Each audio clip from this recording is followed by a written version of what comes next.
എല്ലാവർക്കും നമസ്കാരം. പൂരുട്ടാതിയുടെ അവസാന പാദം, ഉത്രട്ടാതി, രേവതി എന്നീ നാളുകൾ അടങ്ങിയിട്ടുള്ള മീനക്കുറി ജനിച്ചവരുടെ 2026 വിഷുഫലങ്ങളെ നോക്കാം. മീനക്കുറുകാർ ഈ വർഷം ജന്മശനിയിലൂടെയാണ് കടന്നുപോകുന്നത്. അതുകൊണ്ട് തന്നെ ശാരീരികവും മാനസികവുമായ കാര്യങ്ങളിൽ കൂടുതൽ ശ്രദ്ധ നൽകേണ്ട വർഷമാണിത്. ചെയ്യുന്ന എല്ലാ കാര്യങ്ങളിലും കാലതാമസം നേരിടാനും ജോലിസ്ഥലത്ത് മേലധികാരികളുമായി അഭിപ്രായ വ്യത്യാസങ്ങൾ ഉണ്ടാകാനും സാധ്യതയുള്ള സമയമാണിത്. ഉപരിപഠനത്തിനായി വിദേശത്ത് പോകാൻ ശ്രമിക്കുന്നവർക്ക് ആഗ്രഹിക്കുന്ന കോഴ്സുകളിൽ പ്രവേശനം ലഭിക്കുമെങ്കിലും ചില കടമകൾ കടക്കേണ്ടി വരും. സാമ്പത്തികപരമായ കാര്യങ്ങളെക്കുറിച്ച് നോക്കുമ്പോൾ ജൂൺ മാസം 2-ാം തീയതി വരെ വ്യാഴം 4-ാം ഭാവത്തിൽ നിൽക്കുന്നത് തൊഴിൽപരമായ ചെറിയ മാറ്റങ്ങൾക്കോ അലച്ചിലിനോ കാരണമായേക്കാം. അതേസമയം ജൂൺ 2-ന് വ്യാഴം 5-ാം ഭാവത്തിലേക്ക് മാറുന്നത് മീനക്കുറുകാർക്ക് വലിയ സാമ്പത്തിക നേട്ടങ്ങളും പുരോഗതിയും നൽകും. ഏഴരശനി കൊണ്ടുള്ള തൊഴിൽപരമായ തടസ്സങ്ങളെ മറികടക്കാനും പുതിയ സംരംഭങ്ങൾ ആരംഭിച്ച് വലിയ ലാഭം കൊയ്യാനും സാധിക്കുന്ന സമയമാണിത്.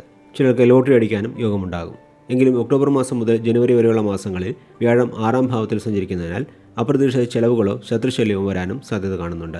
കുടുംബപരമായ കാര്യങ്ങളെ നോക്കുമ്പോൾ ജൂണിലെ വ്യാഴമാറ്റം കാരണം വിവാഹപരമായവർക്ക് അനുയോജ്യമായ വിവാഹാലോചനകൾ വരികയും വിവാഹം നടക്കുകയും ചെയ്യും. കുടുംബത്തിൽ കുട്ടികളുടെ ജനനമോ മംഗളകർമ്മങ്ങളോ നടക്കാനും യോഗമുണ്ടാകും.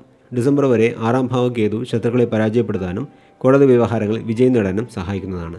ആരോഗ്യപരമായ കാര്യങ്ങളിൽ ഈ വർഷം ജാഗ്രത ആവശ്യമാണ്. ജന്മശനി കാലമായതിനാലും 12-ൽ രാഹു നിൽക്കുന്നതിനാലും ശാരീരിക ക്ഷീണവും ഉറക്കമില്ലായ്മയും അനുഭവപ്പെടും. ഭക്ഷണകാര്യങ്ങളിൽ ചിട്ട പാലിക്കുന്നതിലൂടെയും കൃത്യമായ വിശ്രമത്തിലൂടെയും ശാരീരിക ബുദ്ധിമുട്ടുകളെ തടുക്കാൻ സാധിക്കും. മൊത്തത്തിൽ നോക്കുമ്പോൾ ആരോഗ്യപരമായ കാര്യങ്ങളിൽ അല്പം ശ്രദ്ധിച്ചാൽ ജൂൺ മാസത്തിലെ വ്യാഴമാറ്റവും 6-ലെ കേതുവും വലിയ സാമ്പത്തിക നേട്ടങ്ങളും വിജയങ്ങളും പോലെയുള്ള വളരെ മികച്ച ഫലങ്ങളെ നൽകുന്നതാണ് എന്ന് പറഞ്ഞുകൊണ്ട് മീനക്കുറി ജനിച്ചവരുടെ വിഷുഫലങ്ങളെ ഇവിടെ നിർത്തുന്നു. എല്ലാവർക്കും നന്ദി, നമസ്കാരം.